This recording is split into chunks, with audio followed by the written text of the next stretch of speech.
Hello everybody and welcome to another list video. Today I am joined by Eric to talk about 6 tips for surviving a bad mulligan. This is actually something that I've been brewing for a while to try to come up with a video for how to approach this subject, because mulliganing is tough. It's something you've even told me where you don't really know what you're looking for in a mulligan. Not always. This isn't necessarily about what to look for when you're mulliganing, because that changes from deck to deck. It sometimes even changes from scenario to scenario, and it can just, a lot of factors determine what makes a good mulligan. Your mood, yeah. You look at the card and you're like, angry, and you put it down, even though it was, a good card. It was a good card. Yeah, you knew you couldn't play it. Yeah, it's just like, this brings hate, and then you just put it over there. Don't play cards that tilt you. Yes. However, I'm sure we've all been at a point where we look at a hand and we're like, oh, that was a bad mulligan. Not because of the choices you made necessarily, but sometimes your deck shuffle can lead you to a case where you don't have one. A good example that probably happened to a lot of people is you are the goon and you do not have a gun or a weapon. That will happen even if you put a lot of weapons in your deck. Sometimes just the laws of averages will mean that they'll be in the bottom 6 cards of your deck. Just all of your weapons stacked up perfectly, almost as if you were cheating. They're there, that at the bottom. And then all your deck. fetch is directly on top of it. Yeah. So the bottom 12 cards of your deck are your weapons and your fetch, and then you just get everything else. Yeah. So I'm gonna give some tips about how to survive a bad mulligan. The first one is not really a tip. So it's really 5 tips, but I felt like I had to include it. It's okay to try to draw your way out of it. This is kind of like the vaguest, obvious, most forehead tip, which is just draw cards. Take draw actions, draw cards. However, I don't think that is a solution. That's a band-aid, right? I think it goes a lot deeper than just take 3 draw actions. And you need to be okay, there's also still a game I need to be playing. So we're going to be looking at beyond just the scope of drawing cards, just taking draw actions, yeah. In every horror movie, when the secondary hero or an antagonist is about to get eaten by a monster and they're fumbling for a key or they're fumbling to reload their gun, that's you. That is actually, that's a very good way. So instead of fumbling to reload the gun, we're gonna hit the monster with a gun. That's how we're gonna be looking at it instead. Yeah. Don't try to don't you drop the bullets, don't try to pick them up. We're gonna take that gun and we're gonna beat that guy in the face with it. So first one we got here is don't forget about the objective. So it's a little bit tougher when you are the goon and you don't have a weapon. However, enemies are still going to show up. So you're going to want to kill some enemies, right? How do we do that? Number 1, a basic fight action is something that might need to happen for a little bit. However, there's also an action that's called evade. Maybe you or the seeker, your clue getter, have high foot. You can just evade the enemy. You can just turn the enemy off for a second. As well as that, if you have, if you draw a card for your first, you're scrounging for that key, you're trying to load the gun, and you draw an event that kills something. Congratulations, you found a weapon, and you can kind of hang out with that for a time being. So what you then need to look at is there anything else I can do? Instead of trying to find a weapon, I now have my event that kills something. Do I have an ally that maybe boosts my fist? Because putting that into play means you're more reliable to fight with your fist, which will allow you to actually pass the game, as opposed to just spending 3 actions to draw cards to find your weapon. And then if you don't get one, you don't have something that boosted your fist to go there. So if you have something that solves a problem, that is, for all intents and purposes, a weapon for you. This also works for clue getting. If you are trying to find something that helps you get clues, just throw a basic investigator 2 in your turn as well. Because if you're still advancing the game, you're still winning the game, and you're not going to be as handicapped by your mulligan. I know in the Yig campaign as well, there's also the explore mechanic. Yep. Which, I mean, you obviously, depending on how well you know the campaign, you maybe don't want to explore into enemies. Yeah. But you might want to just open up a path for somebody else as an action. I think that's a great example. Yeah, if you draw a card, and you hit I can kill something with this. Exploring is your last action is huge. It just basically allows your seeker to win the game for you. Yeah. Right. Yeah. All right. Next one we got here is use what card draw you have as proactively as you can. this goes beyond the card draw action, the basic card draw action. But for example, if you have a skill card, this is why like I always say like overpower and perception are really nice, even guts and manual dexterity. Even if you're going to pass the test, throw it at the test.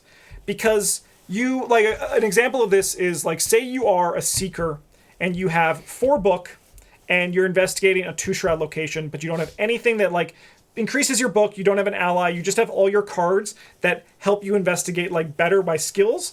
Just throw your perception on that. Even though you're going to pass, that card could turn into a magnifying glass, a Dr. Milan Christopher, your old book of lore, if like your Daisy, for example. Even though you know you're going to pass without it, you're getting a clue, you're advancing the objective, and you're drawing a card. You're replacing that perception with something better that comes from that, which I think is just like really nice to do. This is a problem that I find I often have running mono black in MTG games, is you can end up with a hand full of good removal, good board wipes, good tech, and you're losing to some 2/2 flyer that's poking you in the air, Yes. and you don't kill it because you're like, okay, I know the other person has 6-7 mana, like I know this is something's coming, and then nothing ever comes, and you lose to the bird. Yeah, and you just kill the bird. Yeah, kill the bird. You end up in a board state where you're like, okay, the big thing finally arrived, and it doesn't matter because I'm still gonna die to that bird. Yeah. Like sometimes you just gotta fix the solution at hand. Yeah, and I think like the most important thing is exactly fix the solution at hand, and the solution at hand isn't necessarily sometimes just your bad mulligan. Your solution is, how do I win the scenario, right? And then it's kind of like a little asterisk on that, like how do I win the scenario while also shaping my hand to be for the better? And the answer to that is to run mono black. Run mono black, yeah. Run some removal. Yeah. All right, next one we got here is lean on your teammates if you can. So this is actually, I have a direct example of this because this happened in when Eric and I played Dunwich for Eric's blind run. And I, as a Mark Harrigan, I did not hit my weapon. Eric noted that immediately because I was like, don't got my weapon here. I drew 2 cards and played an asset. And Eric was like, that asset's not a weapon.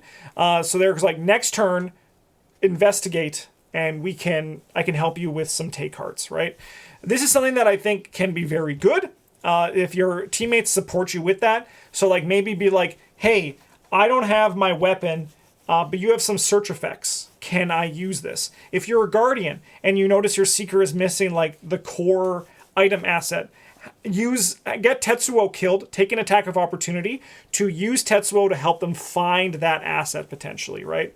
So like that's what it all comes down to. This is a team game and you can lean on your teammates if you can, but don't make it a reoccurring thing. We're going to get to that point. The hard pill that you sometimes might need to swallow if you have a bad mulligan, but we'll get there. Well, and in my thought on this too is like, another way to look at it too is that you as much as the game is played separately, you are also part of a shared pool of tech. So in the situation where Justin didn't have a weapon that one time, I remember looking at my hand and going, I have what I need. I don't need to fetch or search for anything right now. So these cards are actually useless in my hand right now. I am holding them against the board state that may not happen. I am once again not shooting the bird. Yeah. So I might as well play to help Justin because when both of us are in a better place, it's going to mean that these cards are even less necessary. Yeah, it's a very good way of looking at it too, because like all games, they're just a puzzle, right? Like Magic the Gathering is actually just a puzzle with moving pieces. Yes. Chess is a game, but it's also kind of like a puzzle of using the best move that you have available to you. This actually harkens back to what you said in your things you wish you knew earlier, which is like when peril cards, just take a second, look at the situation and be like, wait, do I really need this take card, or does my guardian who is floundering, can they use the take card here? Yeah. It's really just about like solving a puzzle as efficiently as you can. That's like really what it all comes down to. Next one, the Canrids. We got a spelling error. I was going to say it. Ask yourself how the cards you do have can help you win. A lot of times when there's a bad mulligan, you think about what's on the bottom of your deck. And or like what you didn't get. I think what you need to start doing is looking at what you have, the Canrids that you were holding in your hand, and be like, how can these Canrids help me win the game, right? And I think that's what's so important, because they wouldn't be in your deck if they weren't good, right?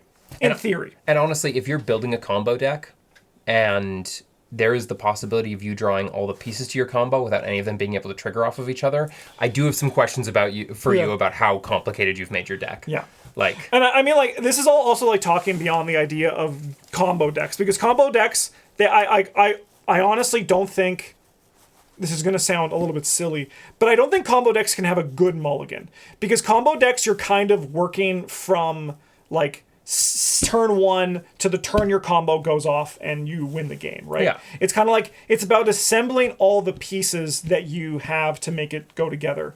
And the likelihood of finding all those pieces in one moment are probably pretty slim. Yeah. So like a good mulligan to me is the mulligan that's going to like win you, like, you're just like, this is my game plan. But it, like, while I'm saying, like, you won't have like a perfect mulligan, you'll still have a mulligan that you can work with. And you look at those pieces and you're like, how can I use these pieces to crush the game?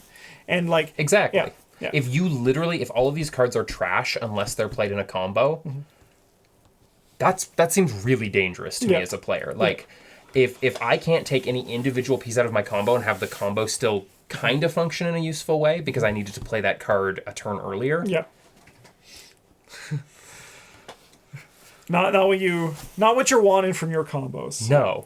And I think that's kind of the thing too, like the cards that you draw, maybe it's not your weapon, but you draw a sweeping kick, a 1-cost event that deals damage. This is like, going back to that first point, this is now, okay, this card's going to help me win. So like, take the mindset out of that your mulligan is bad, and we're like, okay, we're in the shit now, how do I make it not stink, right? Yeah. And finally, the last one we got here, the pill that might be the toughest to swallow. Ask why the cards in your hand are bad. Can you change them to be better? Sometimes we'll be looking at a card and we're just like, this is not great. I need to change this ASAP. And this is kind of one of those things that become hard to just like fully understand and commit to. An example of this is I did a challenge where I played through every campaign with one collection. So if a card was used once, it can never be used again. And I often found myself saying, this deck mulligan's bad, right? Like its mulligans are terrible. Yeah. And I couldn't fix that because I was limited by my collection. So yes, if you have a limited collection, you might not have choices out of things.